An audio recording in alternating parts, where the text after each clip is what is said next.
Good morning. Okay. Okay, good afternoon. Okay, let's sign ourselves in the name of the Father and of the Son and of the Holy Spirit. Amen. Thank you, Heavenly Father. Thank you, Jesus. Thank you, Holy Spirit, for this beautiful day. Thank you, Lord, for all these 4 days you have feeded our spirit with the spiritual food, that is the Word of God. Lord, how you feed the Israelites in the wilderness using the heavenly bread, that is the food of angels called manna. In the same way, you are feeding each and every one of us through the heavenly food, the food of angels called the Word of God, which nourishes our spirit every day. Thank you, Lord, for each and everything you have done for us on the cross. Now we need to believe in you, apply the faith in our everyday life, and to receive everything what He has completed for us. Everything what Jesus has completed, it is our inheritance, and we need to receive it by faith. Thank you, Holy Spirit, for helping us to receive what God has promised through us in His Word. And now you are helping us, giving us a spiritual understanding, wisdom and knowledge, so that we could operate in the Word all of our days when we are living over here. Thank you for opening our spiritual eyes and spiritual ears. Thank you for enlightening our spiritual minds to understand the hidden secrets in the Word that we study every day. Thank you for taking complete control of our vocal cords. We do not want to speak anything of our own, but everything pertaining to the Word of God. We thank you and we praise you in the glorious and mightiest name of Jesus. Let's all God people say, Amen. Praise the Lord. Thank you, Jesus. I believe by the grace of God you are doing good. Amen. Praise God. Okay, yesterday what we studied? I want to teach something different, but the Holy Spirit said, no, you go with this topic again. Praise God. Okay, so we were studying about faith. Correct? We studied about faith. How does this faith works? Okay, before that there was a question. A person from a YouTube asked me to elaborate about the word called thinking. Okay. Thinking is one of the part of your spirit. Okay. Only one person was awake. Everyone? Yes, brother, every day you are coming and asking these questions. Anyhow, what we are going to say, you are going to say that is wrong. So let me keep silent. Praise God. So, thinking is one of the part of your soul. And you know how this thinking comes? Words produce thoughts. The words you hear produce thinking. And that thinking comes as an image in your mind. As I said, when I said D-O-G, we did this exercise before. What is coming into your mind? The picture of a dog. If I say dog with black spots and in white color, what it comes into your mind? Dalmatian. Why? Because that image it's showing in your mind. So the words produces thoughts or thinking, and immediately the soul goes and picks that image from your brain. Your brain is just a database. Okay, all the thinking part is done by the soul. Initially I thought that the thinking is done from the brain. No, brain is just a database. It can hold, do you know about encyclopedia?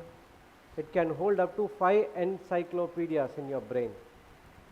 So the image stores into your brain, and when someone speaks or says a word, immediately the soul will go and take the image from the brain and will show you in a 70 mm picture in front of you, as you see in the cinema hall. Have you been to movies before? Don't say no. I have been to many movies. Okay.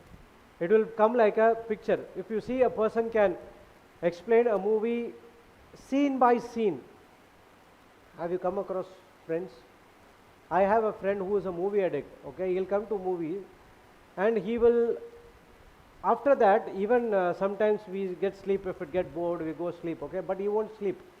After that movie we were discussing, he will tell scene by scene correctly, exactly, because that goes into his brain like an image.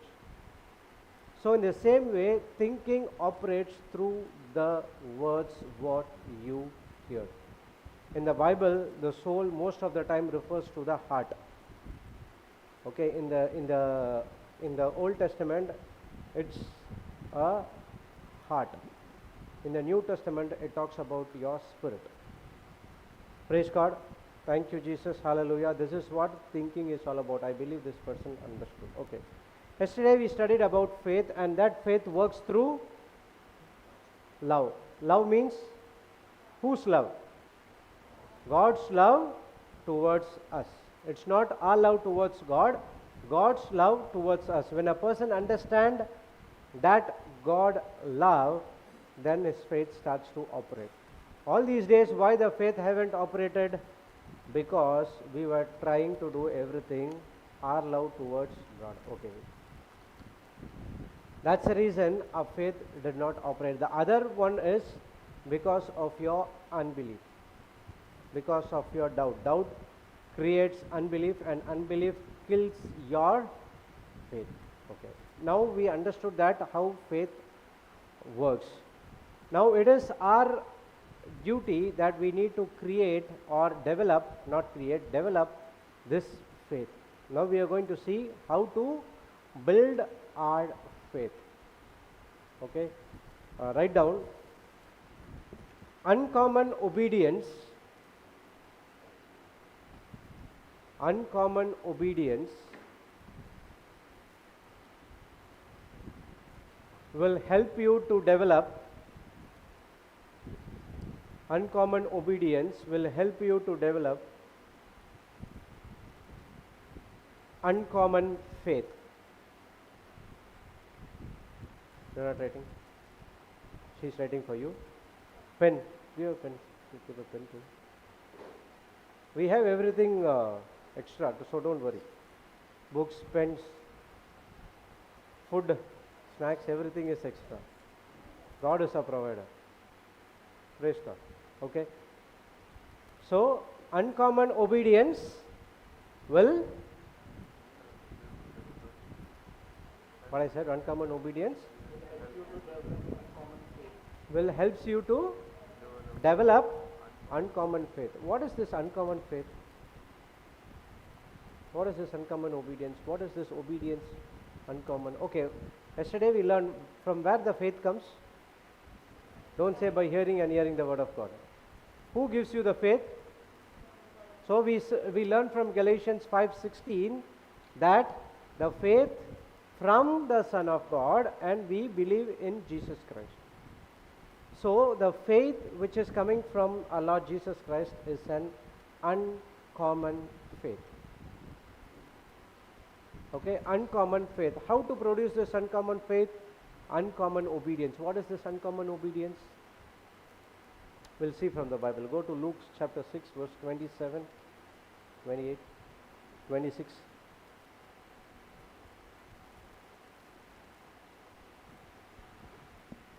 Luke 6, 26.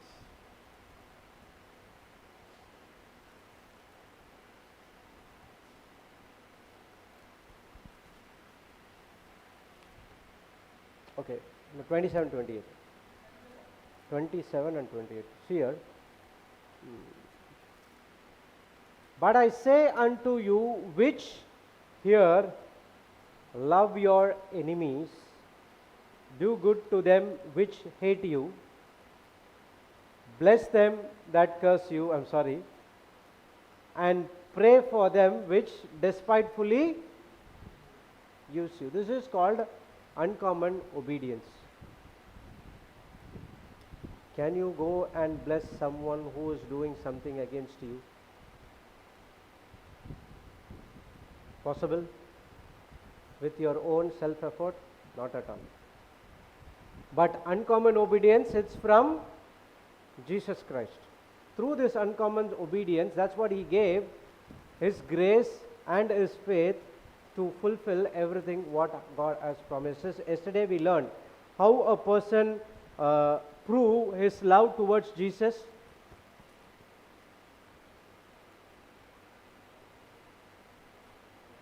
Huh?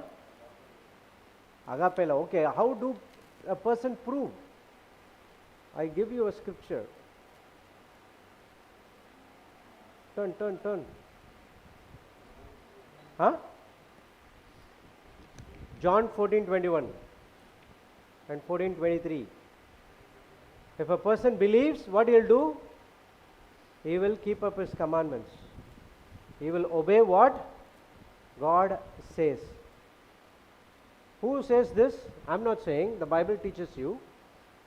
Bless them. It's okay. Love your enemies.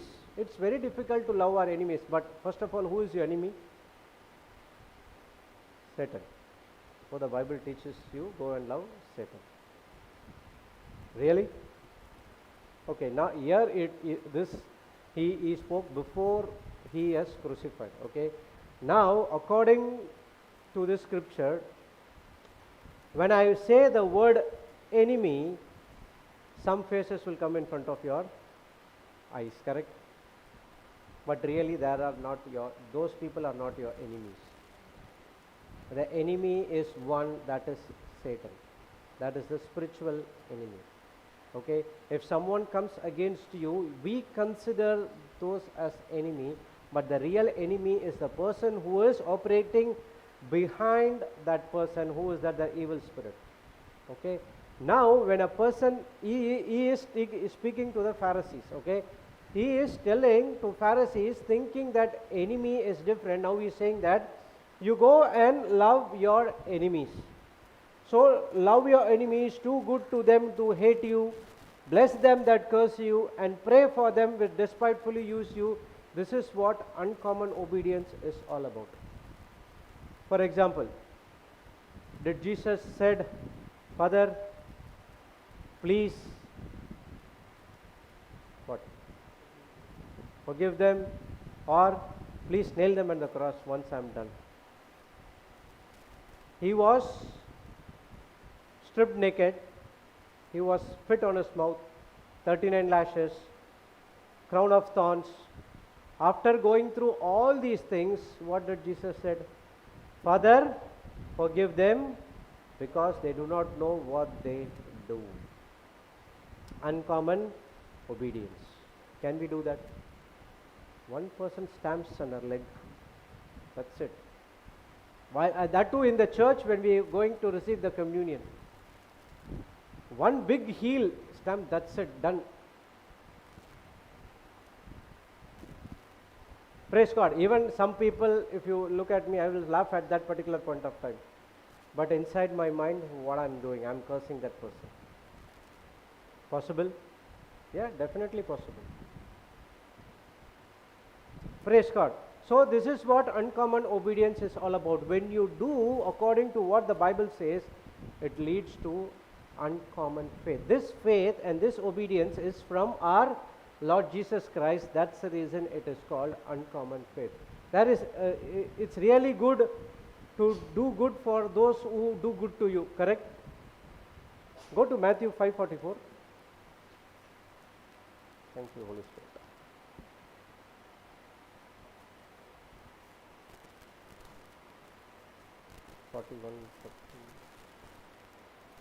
Okay, 43. Okay. You have heard that it had been said, you shall love thy neighbor and hate thy enemy. This is what the world teaches you. Love your neighbor means which love your person who do good to you, but you hate the enemy, which enemy is the person who does bad to you. Okay, we will take that kind of meaning. But I say unto you, love your enemies, bless them that curse you, do good to them that hate you, and pray for them who despitefully use you. What is the point in doing good to a people who do good to you? That's all people do, right? But we are Christians, and from that Christians we are born again believers, where we should produce uncommon obedience, and when you do everything what Jesus says, it produces uncommon faith. Praise God. Thank you, Jesus. Clear? This is what uncommon obedience, and this is what uncommon faith. When you do this, now the Holy Spirit will come and minister you, and He will ask you to do everything according to what the Word of God says, and it creates uncommon faith inside of you. Praise God. Thank you, Jesus. Hallelujah. Okay. So we will see an example from the Bible how a person has built up the faith, and then we have some steps which we'll go through, and then we will study how to build up our faith. Okay, go Gospel of John verse 24. Gospel of John chapter 4. Okay. When therefore the Lord knew how the Pharisees had heard Jesus made baptize more disciples than John, through Jesus himself baptized not but his disciples, he left Judea and departed again to Galilee, and he must needs go through Samaria. Then cometh he to a city of Samaria, which called Sychar, near to the parcel of the ground, and Jacob gave to his son Joseph. Now Jacob's well was there. Jesus therefore, being wearied with his journey, sat thus on the wall, and it was about 6th hour. Okay, come down. Sixth hour is 12 o'clock. There cometh a... Why are you going to went for? No, you go to chapter 4. You are in 3. Uncommon obedience. That's okay. Okay. 5 onwards. Okay, some words I'll tell you, note that, okay. Son of his Joseph. Now Jacob, you see that arrow over here this side? Just click that arrow, it will okay. Then cometh to a city of Samaria. Okay, now Jacob's well was there. Jesus therefore, being wearied with his journey, just a minute. You use that arrow, that's best. Sat thus, wearied with his journey, sat thus on the wall, and it was about the 6th hour. Next verse. There cometh a woman of Samaria to draw water. Jesus said unto her, Give me to drink. For his disciples were gone away unto the city to buy meat. Then said the women of Samaria unto him, note this verse, John 4:9, okay. The women of Samaria unto him, How is it that you, being a Jew, asked a drink of me, which I am an woman of Samaria? For the Jews have no dealings with that Samaritans. So there is a Jewish law. So Samaritans are the Gentile people. Okay, the Jews or the Romans are the circumcised people according to the New Old Testament law. Okay. Now these Jews will not have any connection with this people of Samaria. Okay. Now, who was this woman is speaking to? Jesus. He is a Samaritan. He is in Hebrew. Okay. Now he came to the he is not a Samaritan, he is a Jew. He came to the village of Samaria, and he is speaking to this woman and asking for water. See the tone of this woman now. He is saying, How is it that you, being a Jew, ask the drink of me? So his tone is entirely different. How can you come and ask me? I am a Samaritan and you are being a Jew. Can you come and ask me the water? What is this all about? Okay, now see. Jesus answered and said unto her, If you knoweth the gift of God, and who it is that said unto thee, Give me to drink, thou wouldst have asked of him, and he would have given the living water. So now the woman doesn't know with whom she is speaking with. Okay, and that's what Jesus is saying.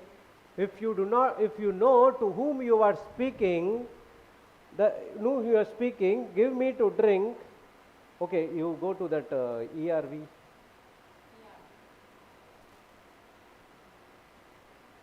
Go to verse 10. You don't know what God can give you, and you don't know who I am, the one who asked for you a drink. If you know, you would have asked me, and I would have given you living water.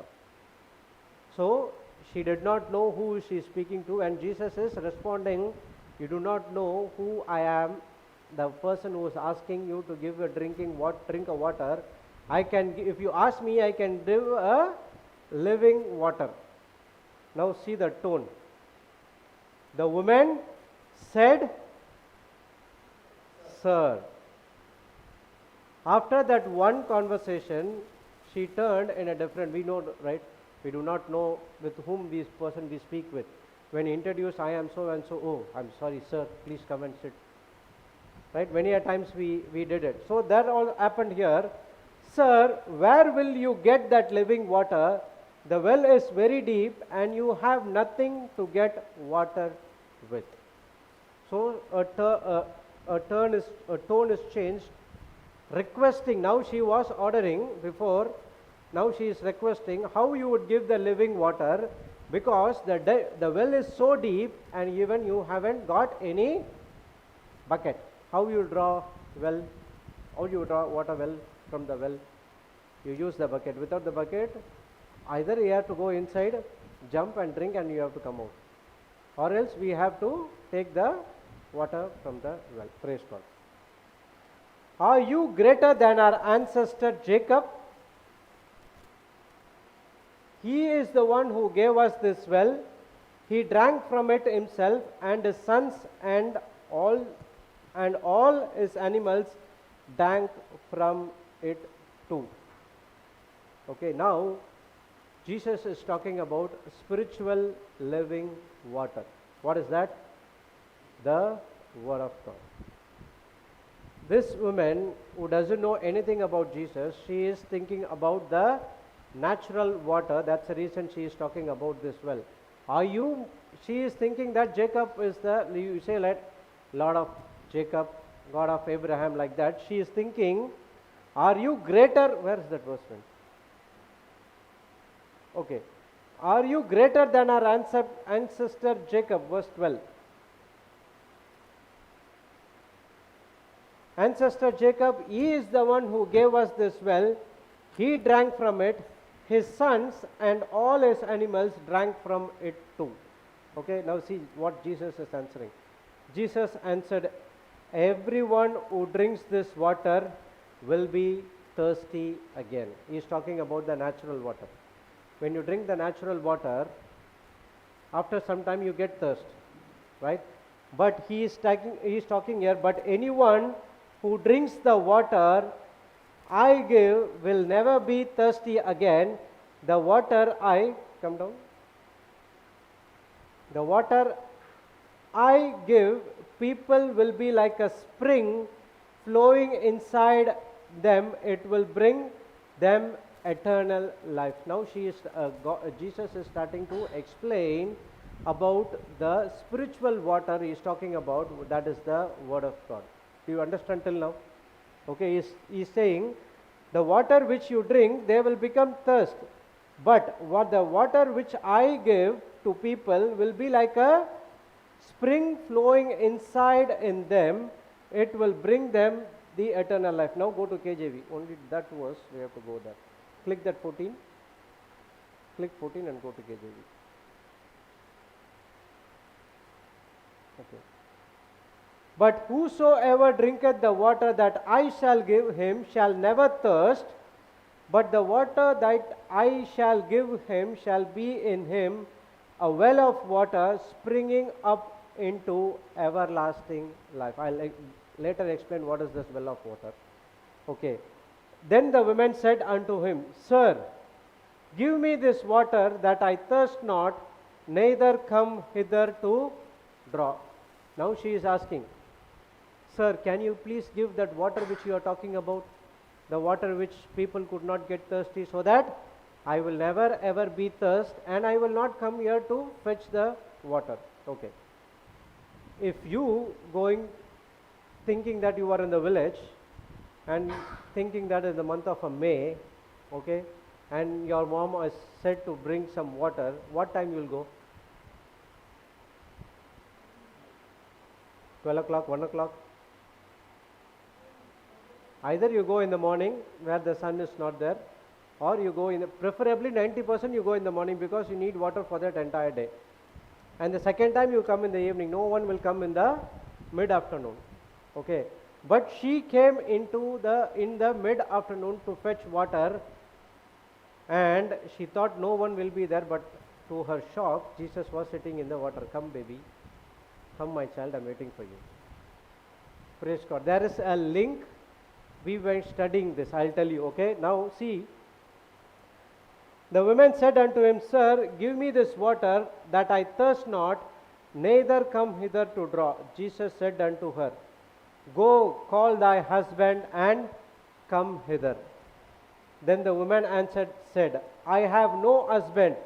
Jesus said unto her, Thou hast well said, I have no husband, for you had 5 husbands, and he whom thou hast it not, thy husband, is that said thou truly. So now she is saying, okay, I will give you the water, you go and bring thy husband. Now that Samaritan woman saying, I do not have husband. Jesus, who is Jesus? He is the Creator, Lord of Lords. He knows everything. The reason he came here to this Samaria is to make this women to come into the word of God. He wants to give the word. Okay. Now see, he is saying, yes, you are saying correct. You have 5 husbands, and the person you are living with right now, it's not your husband. Okay. Then see the next verse, 22. No. Why again you went to 4?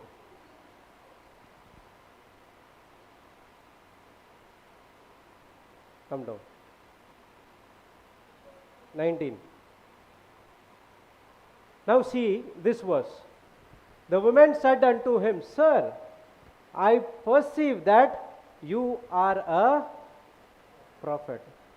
From ordering, then to sir, and now she came to prophet. Why? Jesus is giving about her living. Praise God. Now see next. Our fathers worshipped in this mountain, and you say that in Jerusalem is place where men ought to worship. Jesus said unto her, Woman, believe me, the hour hath come when you shall neither in this mountain nor yet at Jerusalem worship the Father. Jesus asked a simple question to her. What was the question? Go and bring your husband. She understood that he is a prophet. But what kind of a question she is putting onto Jesus? She is diverting from the life which she was living. Understand? She is voluntarily diverting, saying that, where is that verse? Go to verse 20.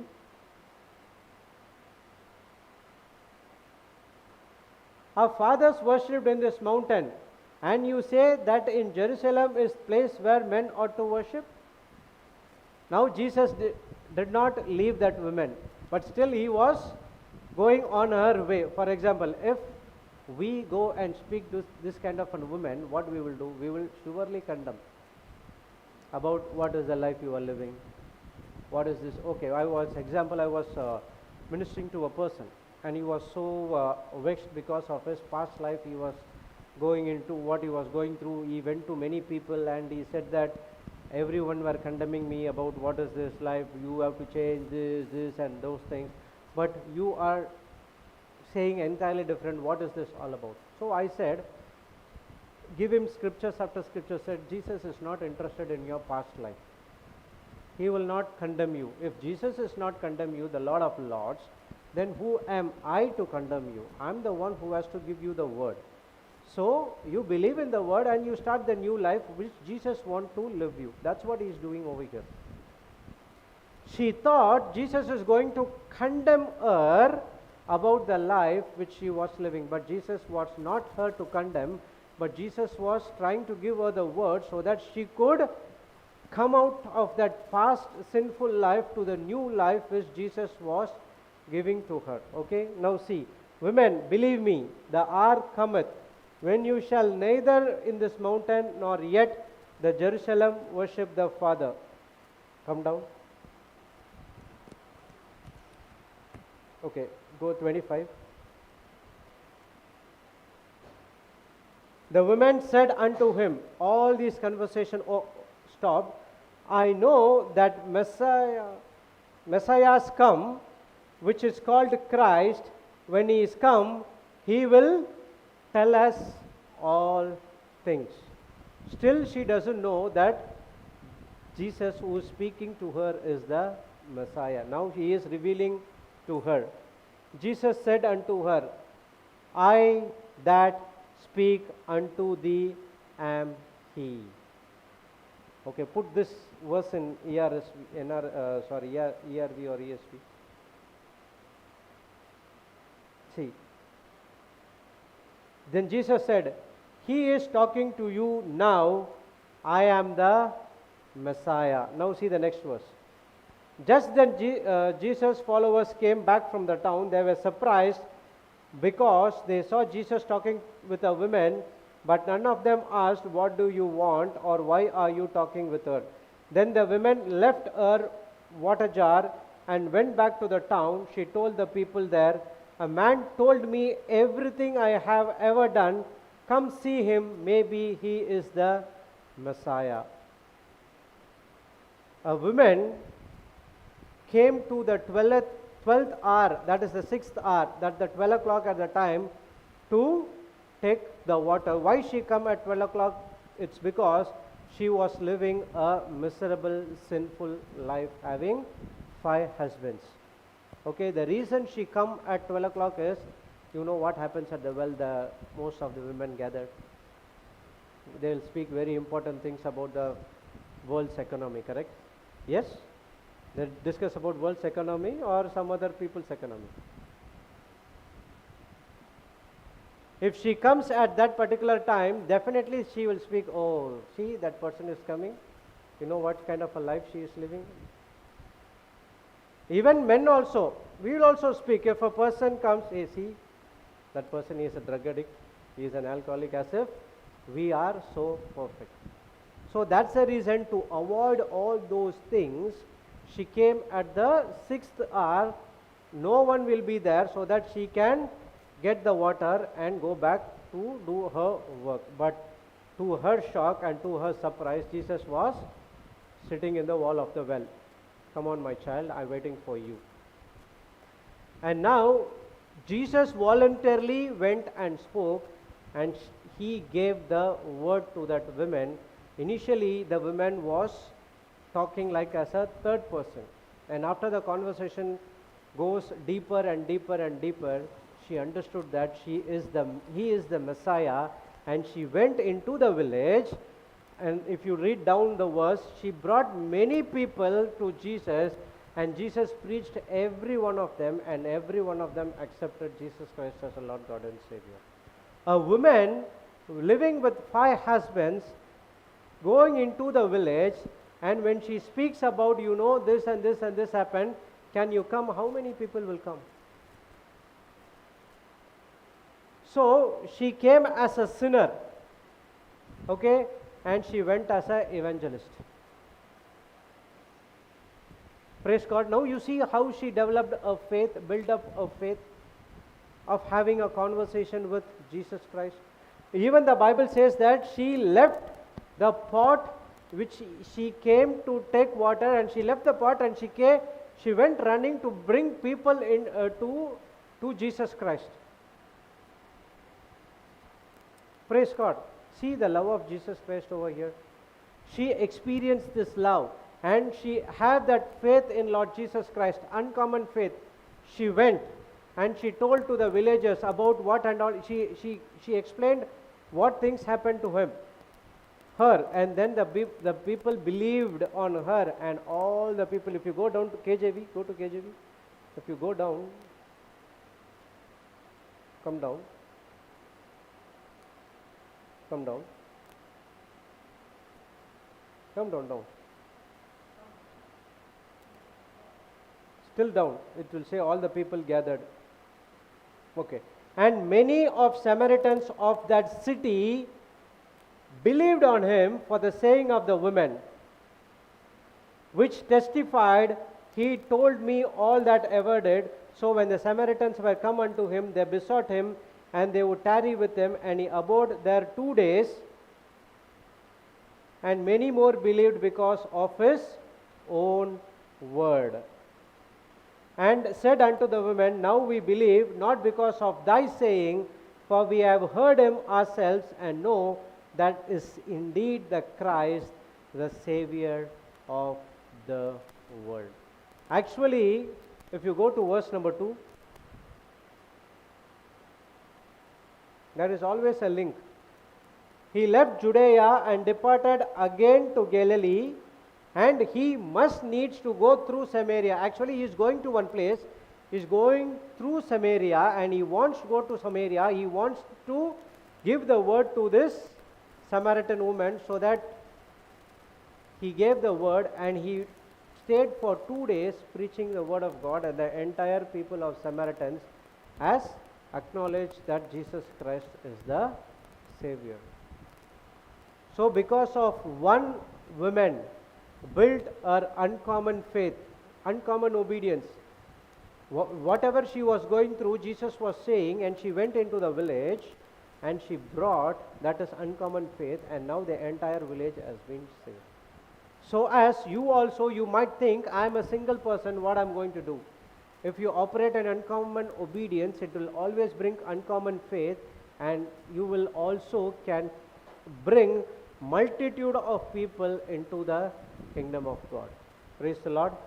Thank you, Jesus. Hallelujah. Understood how the faith has been built through the word of God. One person came, she went, and she brought the entire village to Jesus Christ. Okay, we'll write something now. We'll see some of the steps, and we will compare with this. Okay. First point, to develop the uncommon faith. Receive Jesus as the author and finisher of your faith.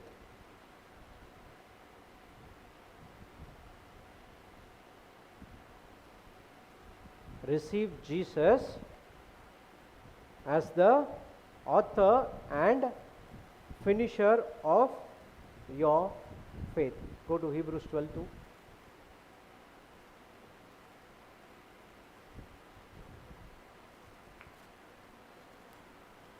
Hebrews 12, of your faith. 12:2. 2. Looking unto Jesus, the author and finisher of our faith, who for the joy was set before him endured the cross, despising the same, and sat down the right hand of the throne of God. Okay, now leave this second part. We are going to look only the part A. Okay, looking unto Jesus, the author and finisher of our faith. We will compare with this story. Did this woman came to fetch water? That is, her own problem has to be solved. When she encountered Jesus Christ, his word, did she made him the author and the finisher of her faith? That's the reason she went and brought the people. Her focus was on to Jesus Christ, because Jesus was giving everything, what the life she was living. The best part is, he did not condemn, and every time he was pleasing, giving the word so that you can live a beautiful life in this planet Earth. Okay, so Jesus is the author and finisher of our faith. So we need to focus on Jesus, not on anything else. Many a times what happens is we focus on our problems, we focus on our situation, we focus on our situation what we're going through instead of focusing on Jesus. Okay, put this in AMPC.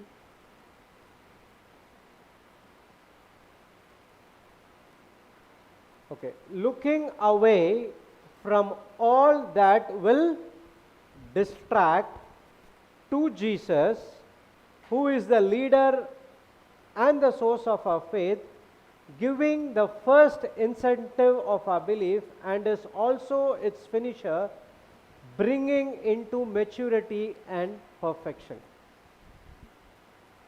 So, who is the author? He is the source of our faith. What is that? Giving the first incentive to believe. So, he said, yes, you are right. You do not have husband, because the person you are living right now, it's not your husband. You are living out of the marriage covenant. He did not condemn. She was so shocked hearing this. How could he would know? That's the reason she said, I perceive. Perceive means thinking or entertaining that you are a prophet. Okay, and now the finisher. The finisher, what is the meaning of this word finisher? Okay, write down. The word finisher in the Greek means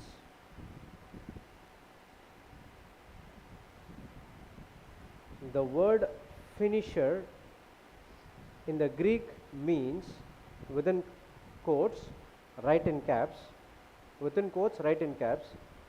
the one who raises the level of faith,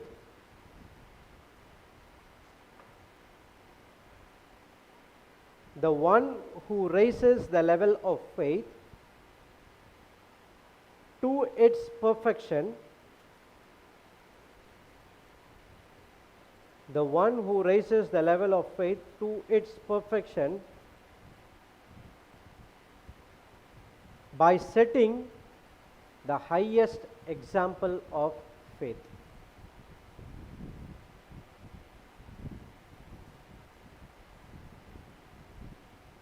The one who raises the level of faith to its perfection by setting the highest example of faith. That's what given over here. You see, finisher within bracket, bringing it to maturity and perfection. Bringing into maturity and perfection. The finisher, what the English translation said, it's complete.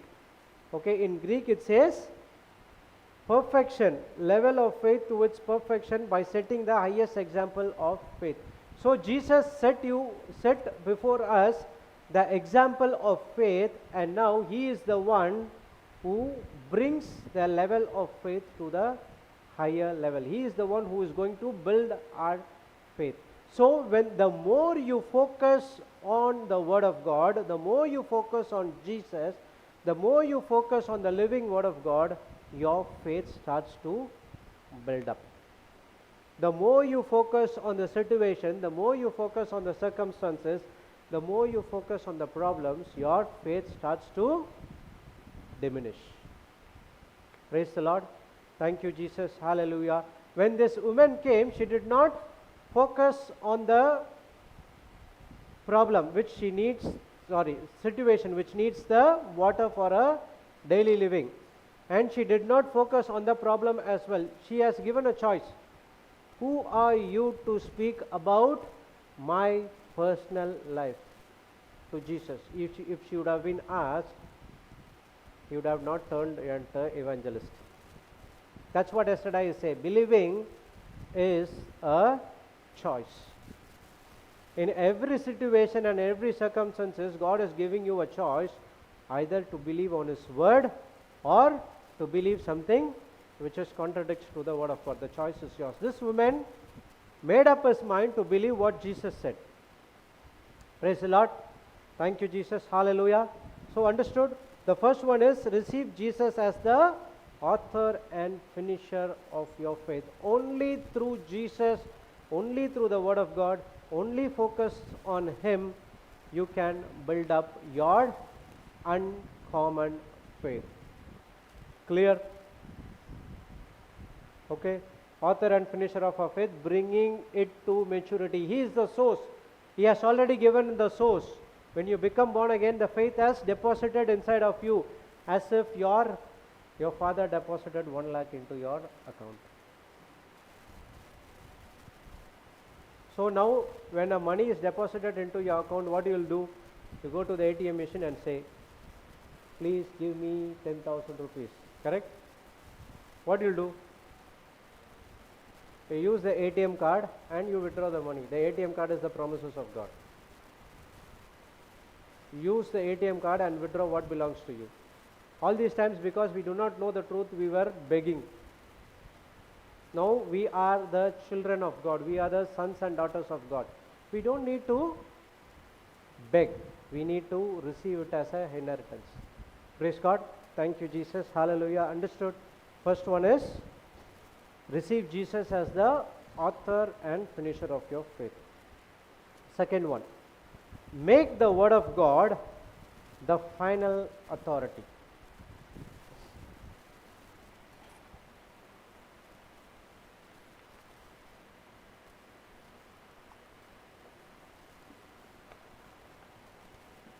Make the word of God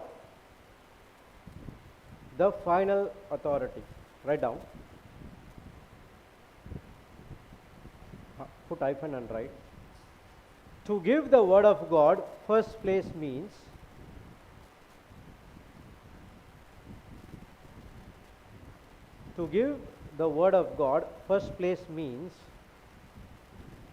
you go to the word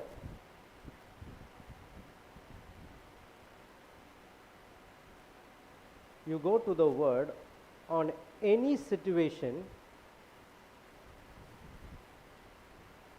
You go to the word on any situation or circumstance you are facing,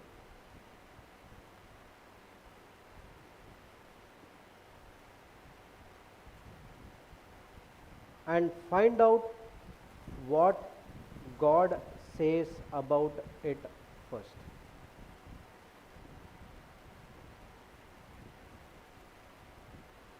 To give the word of God first place means you go to the word on any situation or circumstance you are facing and find out what God says about it first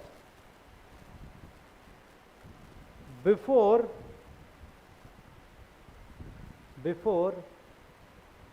friends, family, and Mr. Internet. Before you go to your friends or family, or you go to the Internet. When you go through a problem or a situation or a circumstances which is very, very disturbing your life, what do you do? When a person has a symptom, google.com, I am facing this system, so what does this mean? The Google will give you, haven't heard about anything, new words and all, new terminology, new medical terminology will come.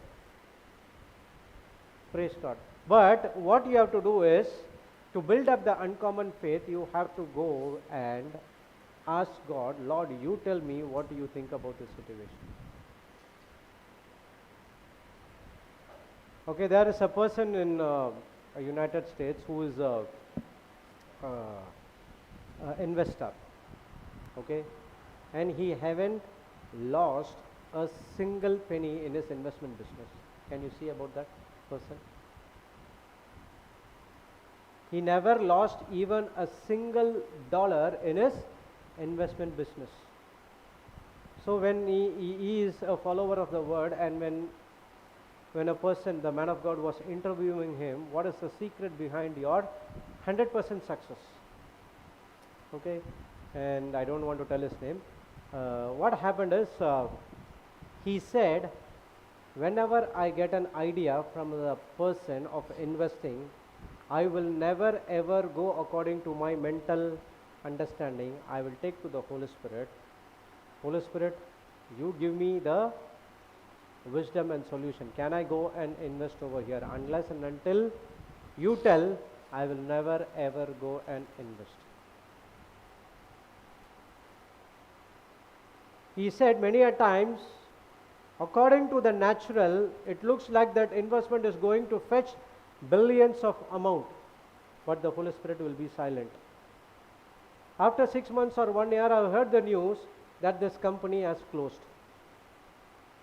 There are some times where that would be a dead investment, but the Holy Spirit will say, you go and invest here. When I go and invest after 6 months or 1 year, I would fetch so much of dollars from those business as well. See, the pressure from outside, you have to do, you have to do, you have to do. There's no pressure at all. You tell, no, no, unless and until I get a word from the Holy Spirit, I will never ever do it. Make the Word of God as the final authority. Anyone, any situation you face, all of a sudden you get any negative news, go into the Word. Lord, this is what I am facing. I know that I am facing this. I know that the solution is already there. Now let me know what you think about this, and you give me the solution. Until and unless I receive the solution from you, I will not move forward. Go to Psalms 1:1.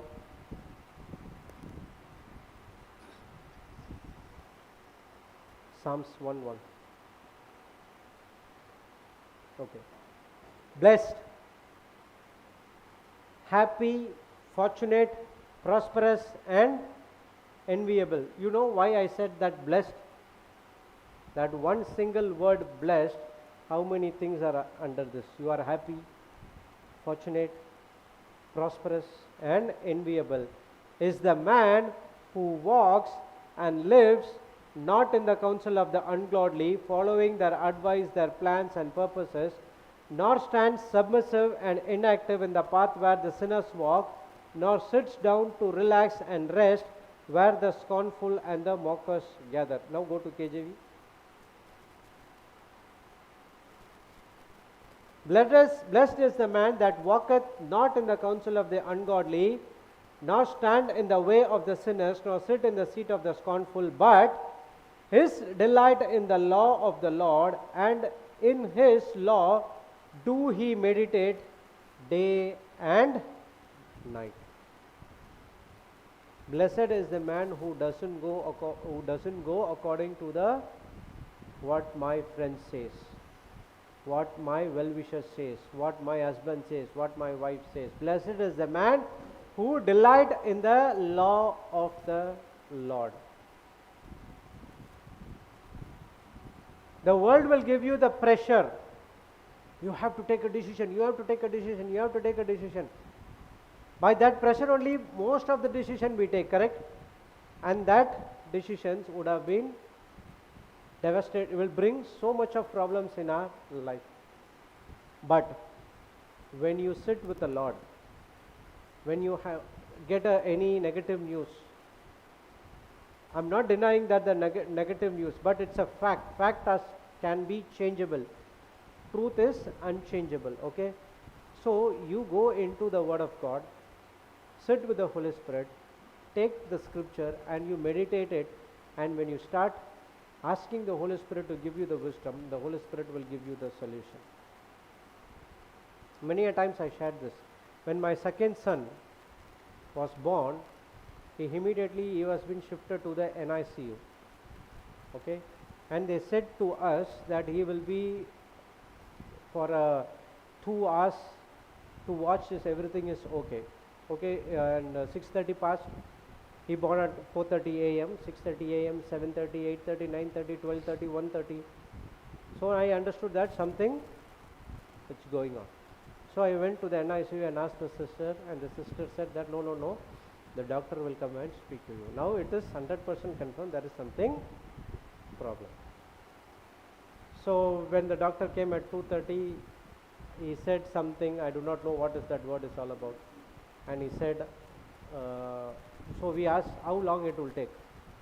So the doctor said it might be take 6 days, 6 weeks, or 6 months, or 6 years, depend upon how your son is interacting to the medicines.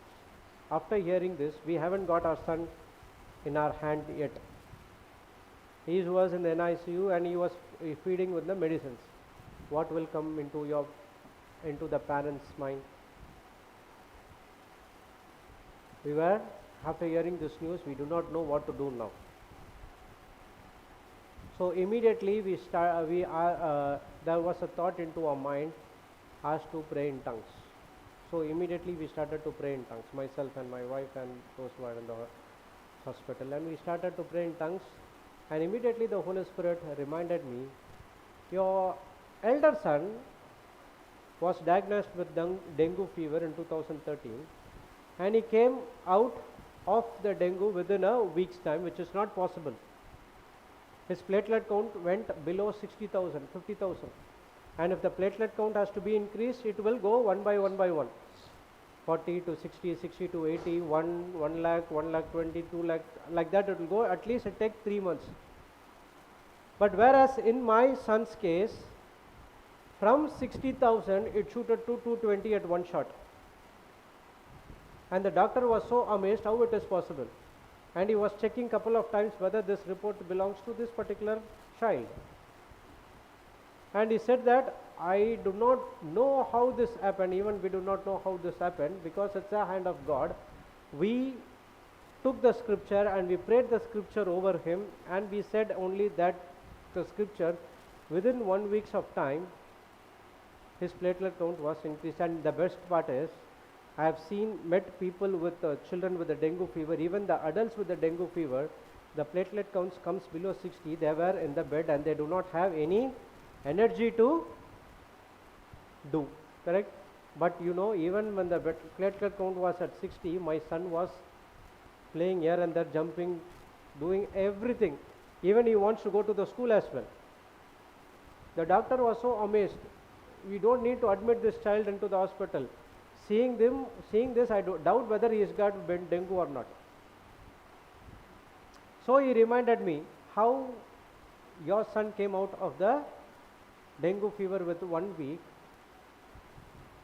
and he gave me the scriptures what I have to confess. He didn't ever said me anything. So he asked me to confess. So we started to confess. I take the rosary and start to confess one by one. And in the NICU, only the husband, the father and the mother is allowed. That too, not at once. You have to go separate. Okay, I will allowed only once. So when I go into the NICU, the Holy Spirit told me to go round the bed. Don't go to your child first. You go and pray to all other children. And coming back to my child who was in the ventilator, he just say, keep your hand and say, thank you, Jesus, my son is completely healed. Only that, I prayed for all other babies. You do, everything is happening in the thought, okay? You do only these things. So we did this. I started to do every day. On the 4th day, he came out of the NICU to the general ward directly. Not even to the ICU. From the NICU to the general ward, and the 7th day we are out of the hospital. Everything cleared. So, situation might talk and give you the pressure, but blessed is the one who delight in the law of the Lord. So, to develop an uncommon faith, what you have to do is, you have to keep the word of God as the final authority. If you receive any situation, instead of meditating on the situation, thinking about the situation, you go and ask God, sit with him, spend time with him. Lord, you tell me what I have to do in this particular situation. I'm believing on you, have faith in you. You just tell me what to do. Holy Spirit will give you the solution at that particular point of time. Praise the Lord. Thank you, Jesus. Hallelujah. Understood? Second point. Third one. Okay, before that, we will go to this scripture. Proverbs 4:20 and 22.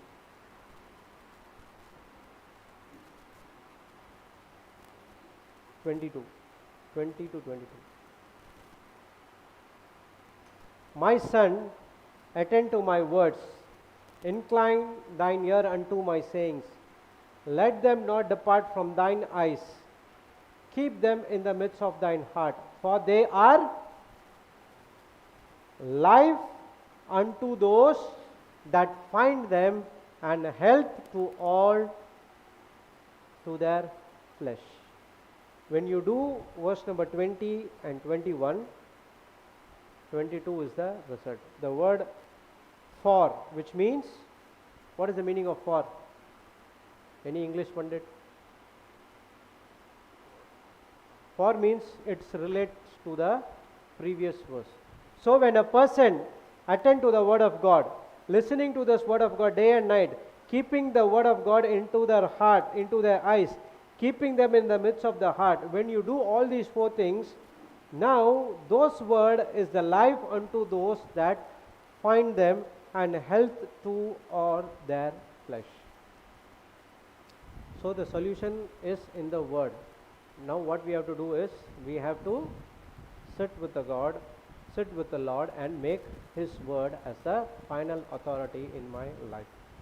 Apart from that, I will not take any decision what the world says. Okay, praise God. Next, write down next one. Third point. Continually feed on the word.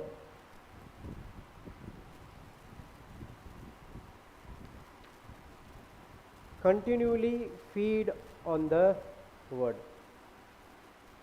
Yesterday we learned a scripture. Can you tell the word continue?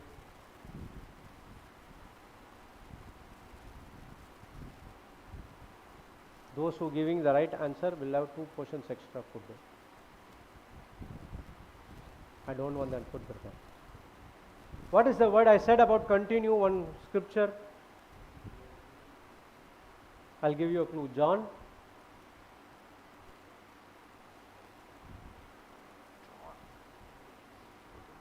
That's what I said. Well, you before going to sleep, you have to go through John 8:31. If you continue in my word, you shall know the truth, and the truth shall set you free. Humans will not set you free. World will not set you free. Internet will not set you free. Only the truth that is from the word of God will set you free. Continually you have to feed yourself with the word of God. Write down. The word of God is as necessary to your life as food. The word of God is as necessary to your life as food. Word of God is as necessary to your life as food. When you continually feed on the word,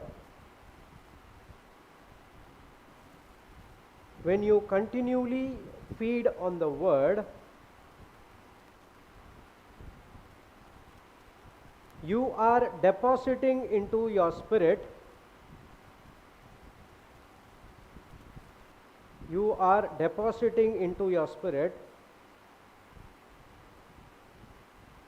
and it builds a reserve.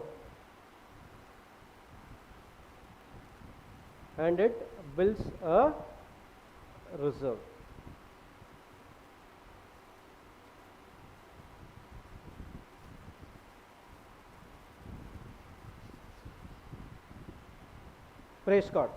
So yesterday I said, when you are confessing the word, you are feeding your spirit with the word of God. Your spirit needs spiritual food to give the substances to your soul. So it has to come from here. Word of God, spirit is filled with the word of God. It has to come to your soul, and from the soul it has to go to your body. Before that, what we were thinking, body sends information to the soul. Soul says, okay, for example, if your leg is paining, the body will tell your leg is pain. Immediately the soul will understand, okay, you go and take rest. But when you are feeding your spirit with the word of God, I was so amazed. At one point of time, Papa was saying, how could he could stand from morning till evening without any tiredness, and he was preaching the word of God every day. Okay, I said to Holy Spirit, I want to experience this. So when the time came during the retreat which is happening in LAD, and Sister Jocelyn went to Malaysia, and Papa went to Dubai, I'm not sure. So it is me and other couple of people has to come for preaching, and they delayed, and the first day I have to take for the entire 4 sessions.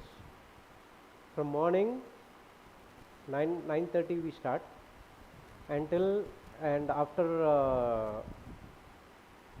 in the night we had adoration till 10 o'clock. Okay, and I was preaching and preaching and preaching and preaching and preaching. I did not find any pain in my leg. So when I came to my room and I was sitting and I was preparing for the next day, what I have to do, so the Holy Spirit reminded me, you asked, remember, do you feel pain today? Then I come to the senses, yes, I did not feel any pain. I was feeling so energetic. This is what the word of God is all about. What you did all the day, you are feeding your spirit with the word of God. It looks like I am preaching and teaching the word of God, but the truth is, the words which I am speaking goes into here as well. The word of God is the two-edged sword. It goes and pricks your heart, at the same time it comes and pricks my heart as well. The lines which I am giving right now, it's not only for you, it's also for me as well. When I do some mistakes, when I commit something wrong, when I try to do according to what the world says, the Holy Spirit will remind me, is that what you said? You have to not to go according to the situation, what you are doing. Sorry, Holy Spirit. Then I'll go into the word of God. Praise the Lord. Thank you, Jesus. So when you feed it again and again and again, it builds a reserve in your spirit. You heard about the word called reservoir? What does that reservoir means? Reservoir is the place which stores water. If you see, the water will be continuously coming from the dam, and they will store in a reservoir, so that whenever it needs, they open from the reservoir so that the villages or the cities can get the water when they need. So in the same way, when we feed our spirit with the word of God day and night, day and night, day and night, day and night, now it's built a reservoir into your spirit. You might not know. For example, you might ask something, Holy Spirit, what I have to study? You might want to study according to the situation what you are going through, but the Holy Spirit will say, no, you don't study that. I will give you some more thing. That's what in the first day I came with a different topic. Second day also I came with a different topic. Third day also I came with a different topic. Now also I want to preach something different. But Holy Spirit said, no, you do faith, but I did not prepare. What you are saying you did not prepare, reservoir is into you. Now you go and start. Everything will go according to it. Praise God. Thank you, Jesus. Hallelujah. So it builds a reservoir inside of you, and whenever you need, the Holy Spirit comes with a pop-up. Praise God. So that continually feed on the word. There is no break. When I heard people saying, brother, the teachings are so long, 2 hours, 3 hours. Ours is 2 hours. Sister Jocelyn's might be 3 hours. Papa Johnson more 4 hours. So I asked only one question. Do you been to the movies? Yes. How long you were sitting in the movie? 3 hours. Is that so easy? If that is easy, Word of God is so much interested than the movie. So the decision is yours. You are going through the problem. I cannot, when you are hungry, I cannot eat for you. Can I? If I am hungry, can you eat? Brother, I am hungry, so please eat and come. So if I am hungry, I have to go and eat. So in the same way, when my problem has to be solved, I have to spend time with the Word of God. So the more you continually feed on the word, the more the reservoir builds you up, and now immediately when you go somewhere and when the Holy Spirit says to you, you go and minister to that person, you will think, what I am going to minister? The Holy Spirit will say, you go. We have to obey and we have to go. And when you start, the Holy Spirit will tell you the next step what you have to do. When you follow the next step, verse number 3, step number 4, step number 5, like that will go on. Why? What you do? But what we do, the Holy Spirit, you tell me the 10th step. I don't want to go this and all. Directly to the end result will never ever work. Okay? Praise God. Next verse. Understood, continually feed on the word of God. Matthew 4:4.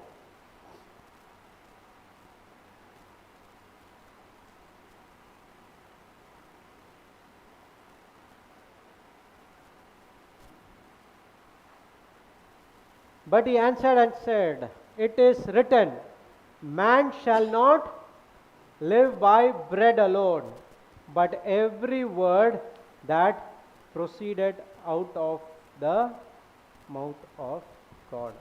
When we do the Lord's Prayer, every day we say, right, please give us our daily bread. Modern bread, sandwich bread, which bread is that? It's both. It is saying that every day you have to go to Jesus for the daily food.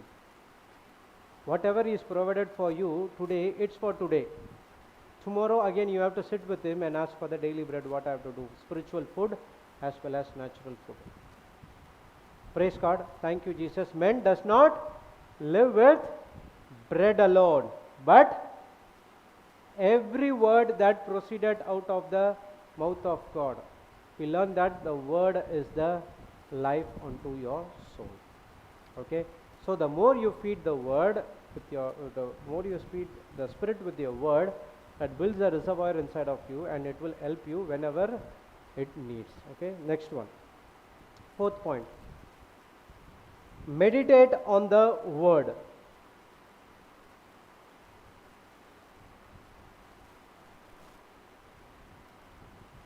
Meditate on the word.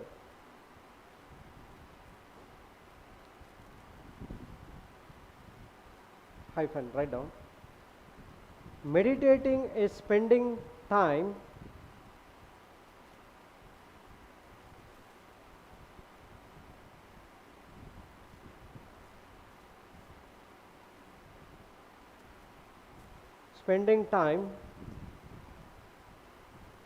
thinking about it,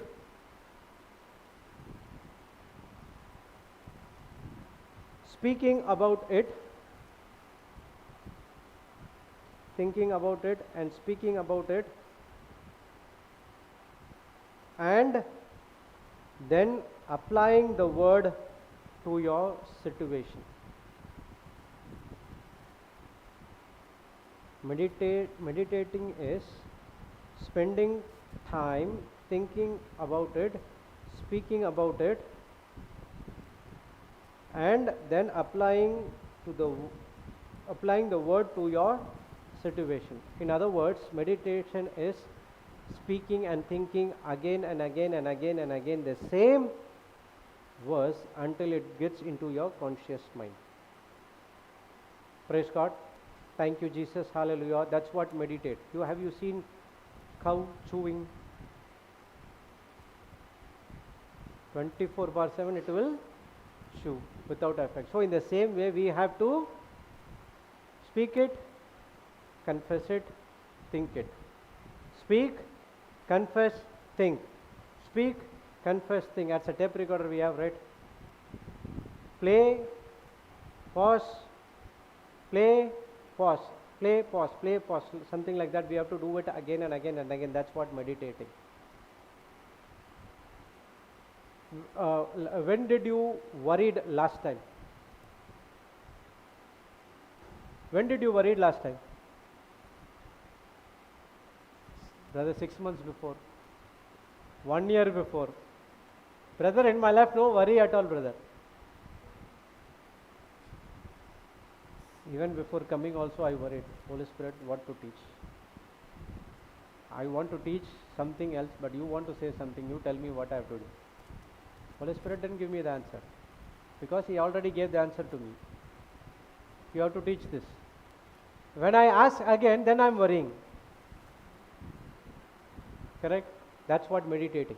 When you get for example, when a person A and person B going to the hospital and gave the blood report. When they getting the blood report, both with the same name, the report interchanges. Okay? This A gets the B report, B gets the A report. Actually, B has diagnosed with cancer, but A is perfect. Now A get the report saying that you are having cancer.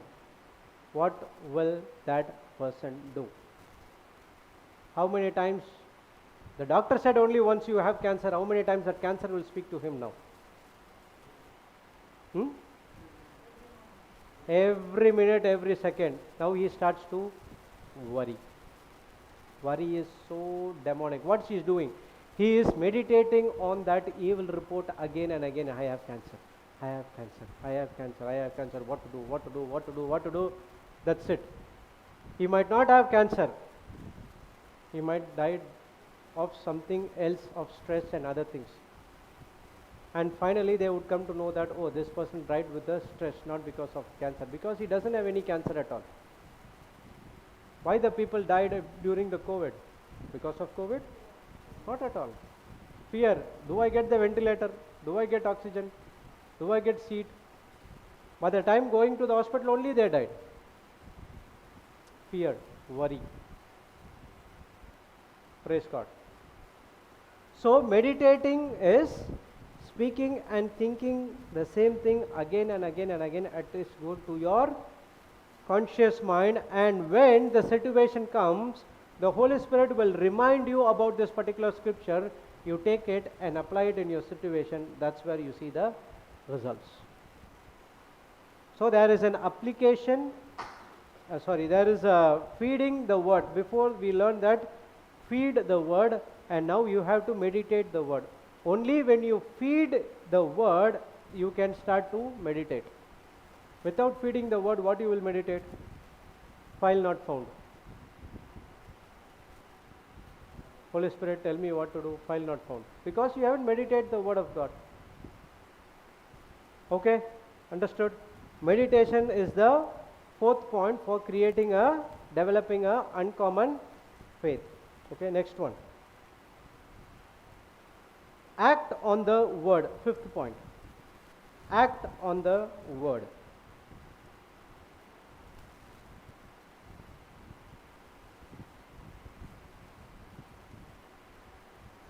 Go to James 1:22.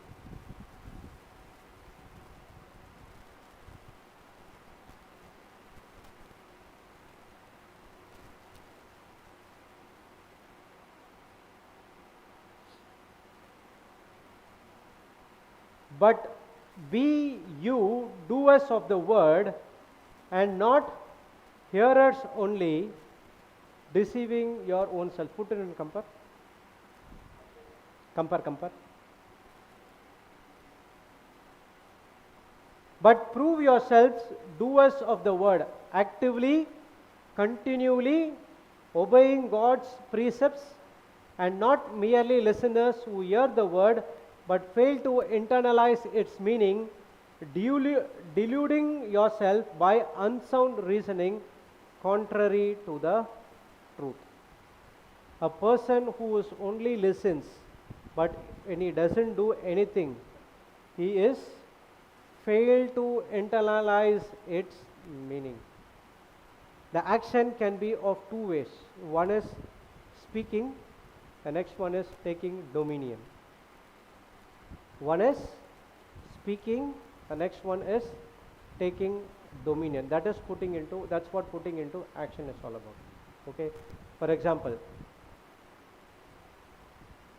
when you face a situation, the Holy Spirit will say to you, come on, this is the scripture, you have to confess. You take the scripture and you start confess, action. Why I am confessing? Because I am believing what the Holy Spirit says. When the Holy Spirit gave me the scripture which we confessed for the for our elder son, we started to confess it the same way. What happens is, it removes the unbelief and doubt which is in my mind and replacing with the new thought that your son is already delivered. The next one is action, take dominion. When your loved ones having any kind of a fever or something like that, the word of God says, believers who lay hands on the sick and the sick shall die. Sick shall? How many of you lay hand when your loved ones had problems? Because we heard something before, when you lay hand on the sick, that sick will come into you. In the kingdom of God, there's only downloading, there's no uploading. When you lay your hand, it's not your hand, it's the hand of the Holy Spirit. The anointing flows into that particular person. That's what the scripture says. Those who believe shall lay hands on the sick and the sick shall recover. The next under the rest, what you're doing, you are believing in the scripture that God gave me the power to take dominion over all creeping things of the world. So I am laying my hand according to the word of God. Lord, I am speaking it. When you speak in the name of Jesus, I command you, the spirit of infirmity, to be uprooted, and I cast from this body, and I cast into the sea, and you never return back. When you say that, you shall have whatsoever you say. Act on the word. When you know the truth, but still, if you don't do it, it causes disbelief. You know the truth and you did not do it. The Holy Spirit will say to you, come on, go, lay hand on him. He will definitely will recover. Act on the word what you hear to develop an uncommon faith. So when you did it, after that you will so amazed, oh my God, this has happened through my hand. And the next time the fear will not have grip in you. Wherever you go, you will able to do it. That's what uncommon obedience will give you uncommon faith. So act can be two ways. One is speaking, and the next one is taking dominion. Okay, that is the fifth point. Sixth one. Pray in the Spirit.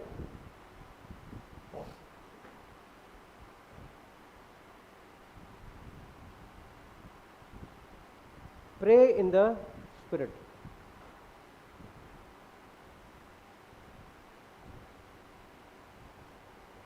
Why Holy Spirit has been given to you?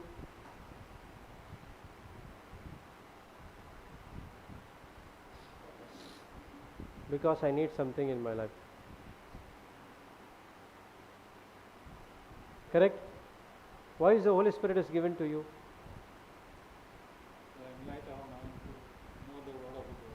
Wow, praise the Lord.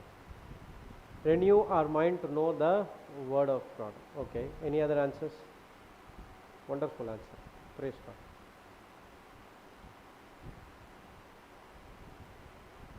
Okay, go to Jude 20:21. Sorry, Jude 1:20.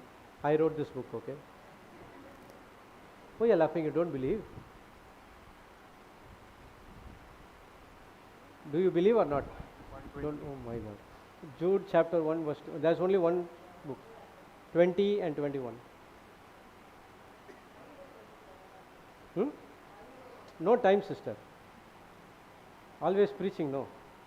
Okay. But you, beloved, building up yourself on your most holy faith, praying in the Holy Ghost. Now tell me, what are you going to do with the Holy Spirit? Huh? The topic is that only. Why you are so thinking? The topic is how to build the uncommon faith. When I say praying in the Holy Spirit, now the Holy Spirit comes and builds your faith.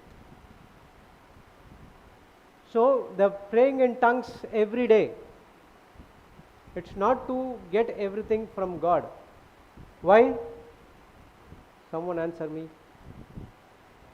It's not everything to get from God. Why? Huh? Okay, Holy Spirit is in you though, so you will not pray for God to get everything. Because everything is already inside of you. You don't need to pray to God to receive everything. You have to take it. Everything has been given. Now, when you're praying in tongues, when you're praying in the Spirit or speaking in the Spirit, you are building your most holy faith. That faith is holy. Why? It's from the Lord Jesus Christ. If it is holy, then we need the Holy Spirit to build up that faith.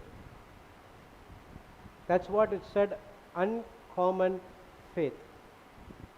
Okay, go to Ephesians 6:18.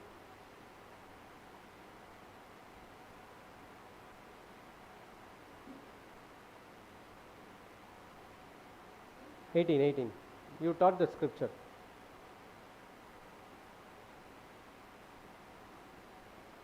Put it and compare.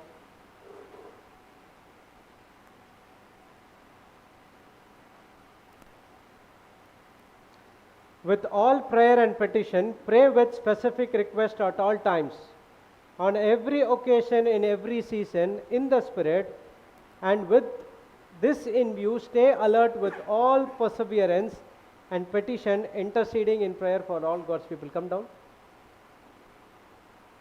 Next, AMPC. Come down. Watching. Come down.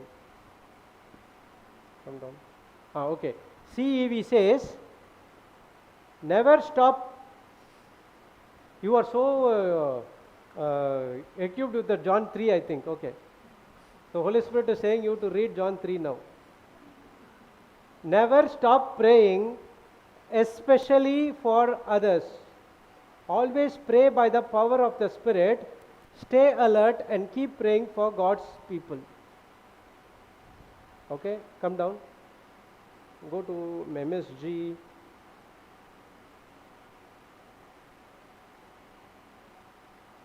Okay.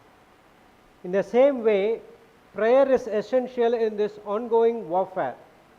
Pray hard and long. Pray for your brothers and sisters. Keep your eyes open. Keep each other's spirits up so that no one falls behind or drop out. Last TPT.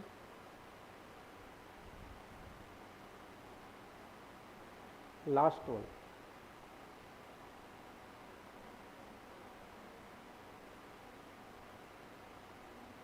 No TPT. Okay, click TPT.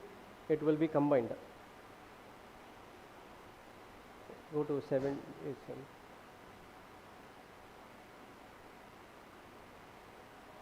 17. I don't need 8. See, it's combined. Embrace the power of salvation, full deliverance like helmet to protect your thoughts from lies, and take mighty razor sharp spirit sword of the spoken word of God. Pray passionately in the Spirit as you constantly intercede with every form of prayer at all times. Pray the blessing of God upon all His believers. Nowhere we saw pray in spirit so that you receive everything from God. So everywhere it talks about you have to build your most holy faith by praying in the Spirit. When you pray for others, what happens is you are planting the seed in other person's life.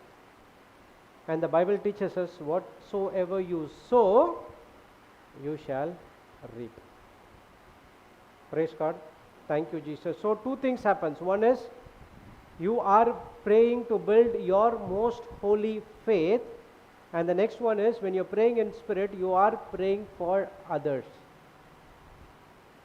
Okay, you are praying for others. Okay, so this is the 6th point. Understood till now? 7th, last one.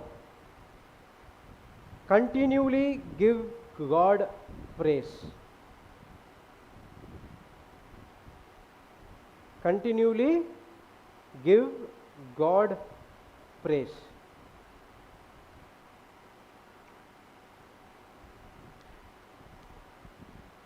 Go to Philippians 4:6. Okay, write down before that. Praise encourages our faith.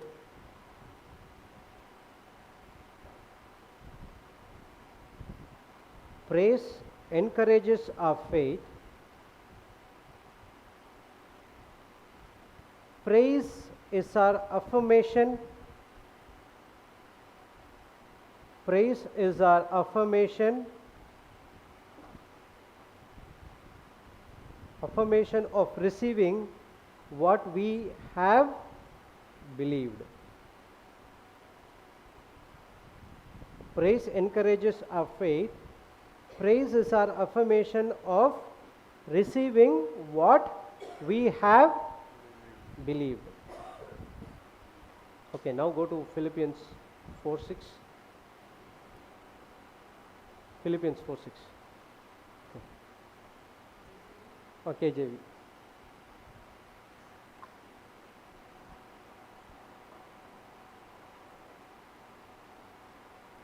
Be careful for nothing, but in everything by prayer and supplication with thanksgiving, let your request be made known unto God. Be careful for nothing. Don't need to worry about anything at all. Don't get anxiety about the problems which you are facing. But he says that, but in everything. Why not for everything?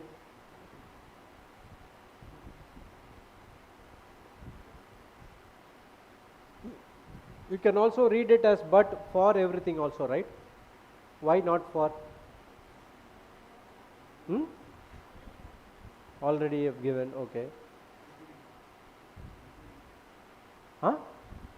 Listening? No. Present? No. Not continuing? Okay. So, okay, for example, why you cannot say for is, I cannot thank God for sickness. Do you thank God for sickness? When you thank God for sickness, you are saying sickness is from God. Lord, I thank you for this cancer. You cannot say that prayer. It's very dangerous. Which means you are saying cancer is from God. But it says, but in everything, Lord, even though I am facing this situation,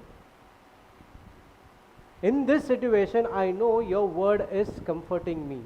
I know your word gives life. I know I am healed. This is what for is all about. When you say for, that's what when we understand Bible, reading Bible, it's very, very interesting. We have to go through very, very slowly. Why for? Why can't be in like that? Praise God. Understood? So he is saying that in this present situation, everyone are going through problems right now. No one haven't got any problem. Have you anyone? There is no problems in my life. Raise your hand. Wow. Praise God. So everyone are going through the problem. In the midst of the problem, we came here to study the word so that we could get the solution. So and now we understood that by giving thanks and praise until we see the end result. We made the prayer according to the word of God and we cast it out and we did everything, but still I did not see the manifestation. You have to continually praise God all the time. That's what it says. Think by prayer and supplication with thanksgiving, let your request made be known unto God. Until you receive your manifestation, you have to give thanksgiving. Praise God. Thank you, Jesus. So the more you say thanks and praise God, the more it builds up your faith. Because according to Mark 11:24, it says that believe that you receive it and then you shall have it. When you believing and saying thanksgiving again and again and again and again and again, at one point of time you will receive the manifestation in your life. The devil paralyzes you through fear, but you can paralyze the devil through thanksgiving. The more he puts pressure, the more you say thanksgiving, praise God. Now what happens? The devil paralyzes. Oh my God, whatever I giving him to him, he is already giving thanksgiving. Thank you, Lord, I received it. Thank you, Lord, I received it. He gets fed up. When he gets fed up, that's the reason he stops his fiery darts. You receive the manifestation which is already given into your spirit. Praise God. Go to Psalms 104.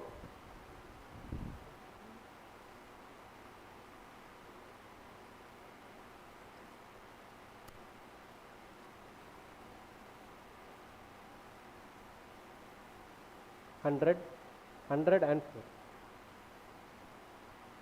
Chapter 100.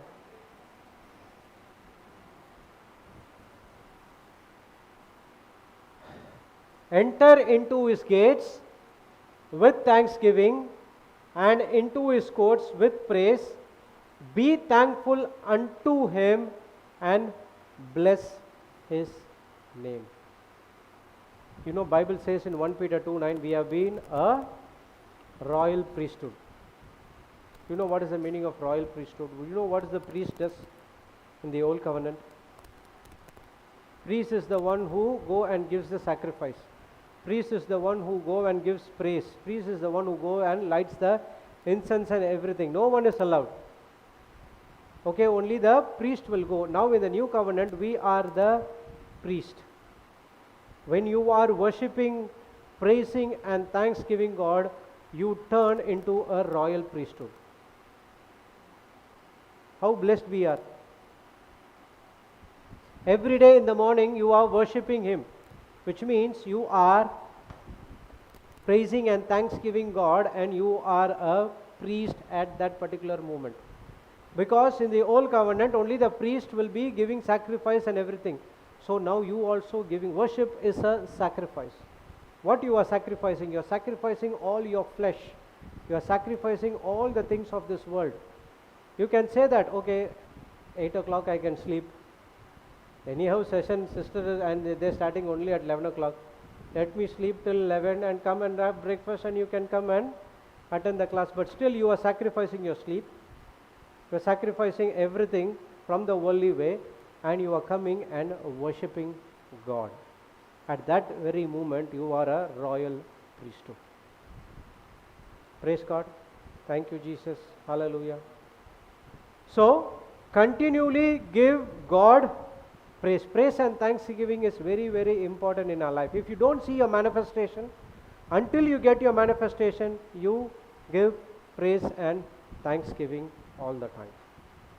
Praise God. Thank you, Jesus. Hallelujah. So, we learnt about how to build the uncommon faith. Uncommon obedience gives you uncommon faith. So what are the 6 points we learned? Receive Jesus as the author and finisher of our faith. First one. Second one, make the word of God as the final authority. Third one, continually feed on the word. Fourth one, meditate on the word. Fifth one, act on the word. Sixth one, pray in the spirit all times. Seventh one, continually give God praise. When you do all these 6 points every day, you can build the uncommon faith easily. Praise the Lord. Thank you, Jesus. Hallelujah. Any questions? Any doubts? You will not have any doubts now. I'll tell you when you will have doubts. When you go through the teachings, when you go through all our points, when you go through the teaching again and again and again, then you will receive doubts. At that moment, don't hesitate to call us. Okay, we will be here to help you. Praise God. We might not respond you immediately, but we will respond you back, because we are also have some other works to do in the ministry. If we respond only to the queries all the time, we will be like a call center only. So we also need time to spend time in the word, spend time in teaching, preaching. It's different. okay? But again, we should also have to spend time with the Word. So whenever we get time, we have to spend time with the Word of God. Praise the Lord. Hallelujah. Okay? God bless you. Anyone like to do the Thanksgiving prayer?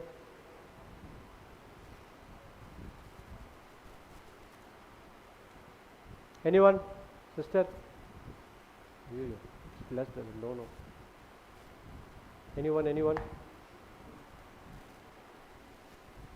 Want to do?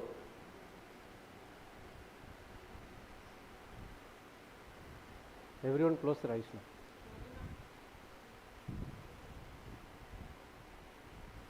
From your heart, do whatever the Holy Spirit says, that will be better. You want to do?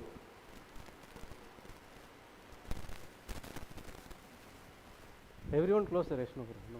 Okay, let's close our eyes. Thank you, Heavenly Father. Thank you, Jesus. Thank you, Holy Spirit, for this beautiful day. Thank you, Lord. You taught us so many things in this last 4 days. We are fully filled our spirit with the Word of God. Lord, now we have stuffs that we can go for this 1 year with these teachings again and again and again and again and again.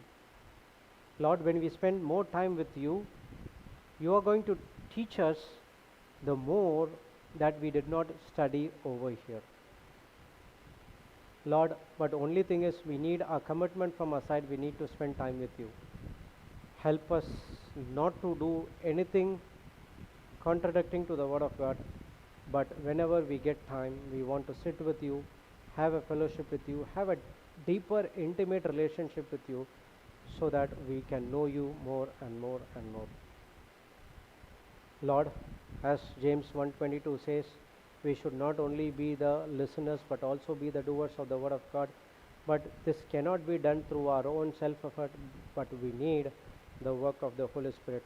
We believe that Holy Spirit is inside of us and helping us in the forthcoming love walk with our Lord Jesus Christ. We thank you and we praise you in the glorious and mightiest name of Jesus. Let's all God people say, Amen. Let's give a big hand to our Lord Jesus Christ. Praise God.